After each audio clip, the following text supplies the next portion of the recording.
heartbreaking, McCain betrays Trump and the American people for the last time. As John McCain approaches the end of the road, he is finally free to stop pretending he was ever a conservative Republican. Today McCain announced he would not be voting for the Graham-Cassidy Obamacare reform bill, apparently content that waiting for Obamacare to collapse on its own is preferable. Or, maybe he's just such a bitter old man that he'd sell out Americans to get his revenge on Trump. It wouldn't be the first time McCain gave the middle finger to America's hard-working taxpayers. Remember McCain's leadership role of the Gang of Eight trying to force all-encompassing amnesty for illegal aliens through the Senate? Or his consistently approving debt ceiling increases? While it's true that Senate Majority Leader Mitch McConnell is an establishment errand boy, and the healthcare reform legislation on the table is less than perfect, there is no doubt that it's better than the current system, if for no other reason than it removes the decision-making from the D.C. swamp. That's why the Arizona senator's public comment rings so hollow.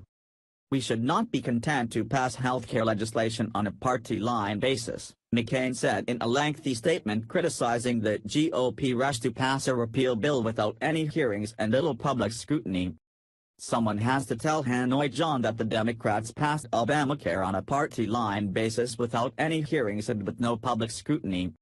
Now, with the benefit of hindsight, we know what a disaster Obamacare is. Millions of Americans have chosen to pay the mandated penalty because they can't afford the costs of insurance that more than doubled over the 7 years since Obamacare became law. Those that can afford insurance are finding many of the services previously available are no longer part of their policies. Americans are hurting, and McCain is proving that he couldn't care less. He is a maniacal, power-hungry, and little man.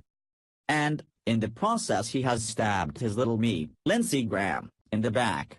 Graham has found out the hard way that he hooked his wagon to the wrong horse.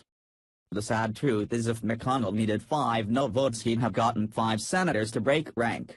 If he needed 10, he'd have found them as well. Nothing changes in the swamp. Once Washington accrues power, it never relinquishes it, and McConnell sees his job as ensuring that. I had stayed out of the Luther Strange, Judge Roy Moore, special election, but now I have to believe that if McConnell asked Strange to vote against Graham-Cassidy, he could have relied on him to do so. Why else would McConnell's PAC have sunk more than $8 million into his Alabama special election campaign? It's time to realize, if McConnell backs someone, they are not the people's friends. It's time to drain the swamp.